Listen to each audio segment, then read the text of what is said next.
had a good time today? Yeah. So far, have a little drink to the bridesmaid. I think they look fabulous. Yeah, well, we're doing it. I think we should have a drink to the bride because Amy, we had a little bet before we walked down the aisle. Okay, wait, save the laughter for when there's a joke, guys. Yeah, less than a mouth, more than listen. Said Jono, I'll make you a drink that you'll be the first one to look round. It's not joking, he was the first one to look round. He was absolutely fantastic today. Thank you very much for asking us to be a part of the wedding day. Cheers, everybody. Let's have a little drink.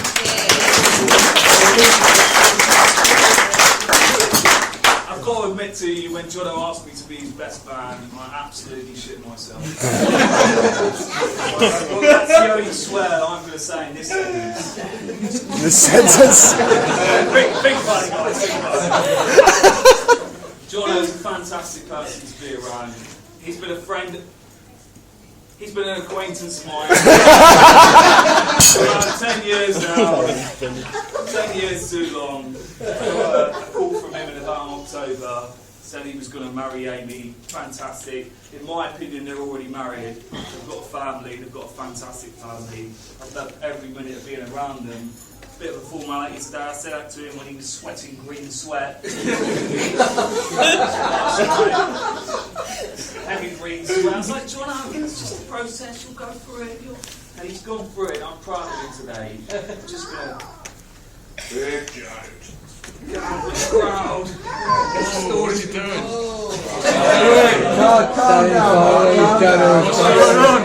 The stories are going to come out now. I don't want to be reaching distance.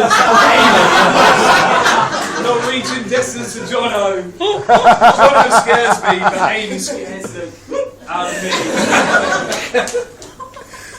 I've been struggling with coming up with stories for today. I think most of the guys here will know Jono and they've known him as a good character. Some of you know Amy, and I'm sure she's a good character, but Jono's got a lot going for him.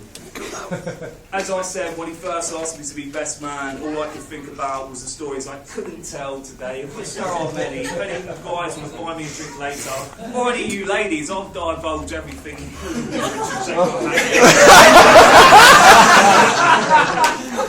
But, you know, I came to my senses. In fact, it was after the stag do at Amsterdam. Your stag do at Amsterdam, which everybody did badly on. You know, I thought, right, Jono, we're going to get this out. I'm going to identify the stories that I can tell on your stag do, of which there's not going to be many, even though there's many stories. He's like, right, Mark. And I'm a bit bitter about this. He was like, why don't you tell the story about how me and Amy first met? And I was like, Jono, I'm sure you don't want me to tell that, because when you and Amy first met, she was going out of hockey stand.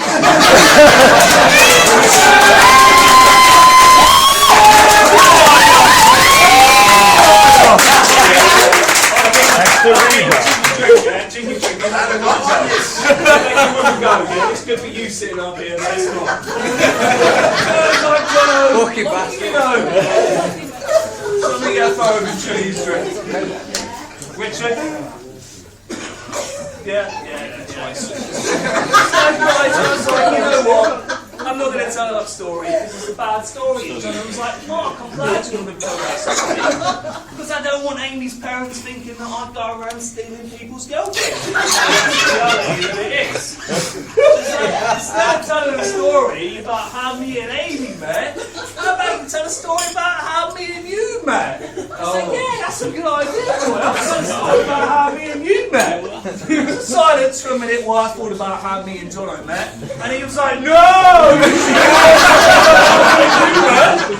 like, why is that then, Jono? I was like, well, he was like, that night when you met, I accidentally punched somebody in the back of the head. He's like, yeah, you remember, we were up at the bar, we were in the Union, we'd had a few drinks, I'd spotted you at the end of the bar. Well, wait, I've got to exaggerate this, yeah? So, right, you're me, I'm Jono, don't stand up. So that took a bit of a run up. I could see your arm, and I wasn't as big a guy as I am now, I'll tell you that. I know I'm a beefcake now. I was a little skinny thing. this guy, I couldn't figure out whether he was Lenny Henry kid or Shrek's kid. Hazy Harriet could have been the three guys. It was one of the three. So I'm sipping on my drink. I looked at my left. Jono's standing there with his fist. He starts doing some chant. He's like, "Who go walk?" He lands some big boy hand on me and skips off my shoulder, hits some girl with the back of the head. This girl's like 5'4" at best. She absolutely gets planted in the back of the head. Lands into her boyfriend then throws his drink over her mate, his mate. Both of them look out like, "Oh God, you got it, oh my God! Oh my God! I wish my girlfriend hadn't been hit by this big blow."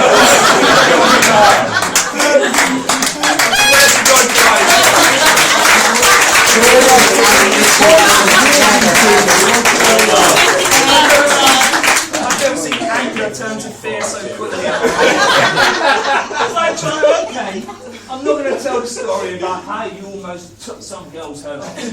I'm not going to tell the story about how you took some girl off one of your mates. What I'll tell the story about is how about me and Amy. How about the first time we met? That'll be a good story. Instead about how you and Amy met, or me and you met, I'll tell a story about me and Amy met. That'll be a good laugh. He's like, "Yeah, Tuck, I don't think you should tell that story." Really? Yeah, really, Downsy. You have a drink for opening your mouth. Right, drunk it all, mate. Yeah, What more do you have? don't tell that story, because as far as I can recall, that didn't go too well either. So why don't you entertain me with how badly that story went? So, okay, so I brought Amy to the court session, which is after me and Jono left uni. You know something I don't. Okay, I'll tell it anyway, guys. It's been pre-told. So, the first night I met Amy, we went back to uni, and there was a big alcoholic session with a lot of the guys where me and Jono had left uni, and a lot of the younger guys had been taking the night out. And Jono may have thrown up on someone accidentally. And I say he may have thrown up on someone accidentally. It was me. It was deliberate. It was a lot more deliberate than that. I was sitting down, having a good drink. All of a sudden, Jono stood up over me in front of about 50 people, stuck his fingers down his throat. All over my head. I had sickle dripping down my face. This is not ginger hair, guys. The worst thing is, he wouldn't even let me go home and get changed. He wouldn't let me change my clothes. I spent the rest of the night being known as Captain Puke Face. Jono, you should drink that. Yeah, you should look a bit sick. So, coming up to telling a story about Jono and Amy, which he's told adequately about hockey, or how me and Jono met, which is not so good. How me and Amy even met was not so good. The last thing that I had left, which actually, guys, I don't want you to laugh about because I think it's a very favourable thing about Jono, and it's probably the best thing in his life, is about what he's like as a father, and I think that's probably the thing that joins us here all today. We all know Dexter. We know Amy, Jono and Dexter, and I think the way that Jono has become a father over his life has been one of the most inspirational things that I've seen since I've known him. And a very interesting incident whereby I went up to Jono's and Amy's about a year ago. And we went out on it the night before, we got really hammered, and maybe I did try and muscle Dexter out of his cock. I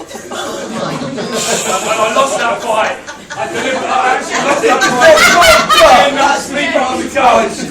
Yeah, I lost that fight, guys. I'm just going to own up to it.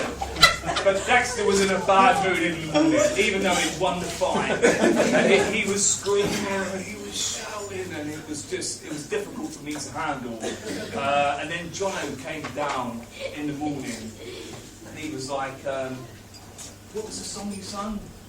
He wears a red and white trifle. He takes defenders in his stride for love. He came to Stoke, he wanted more, he's got the ball, he's gonna score. Ricardo Fuller, City's number 10. Dexter, absolutely silence. And that was weird for me, because that situation was somebody crying, and Jono doing something, and then stop crying.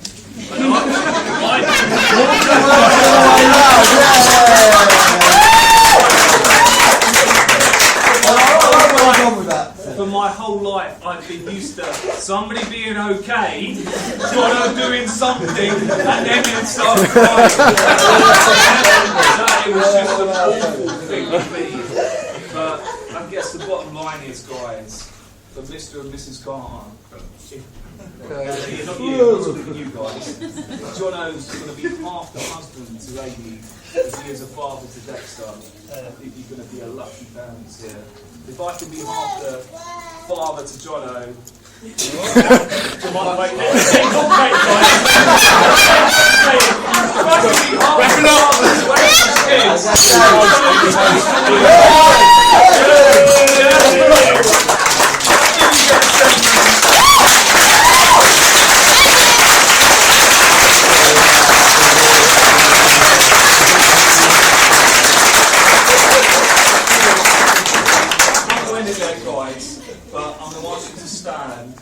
and raise a toast.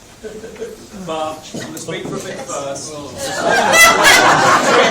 Two beats. I'm not going to ask you to raise a toast just Jono and Amy. Because I think today is more about just Jono and Amy. I think today is about recognising the family they've got and the symbol that it means to everybody here and while we're here today. So I want you to raise a toast to Jono, Amy and Dexter. Jono, Amy and Dexter.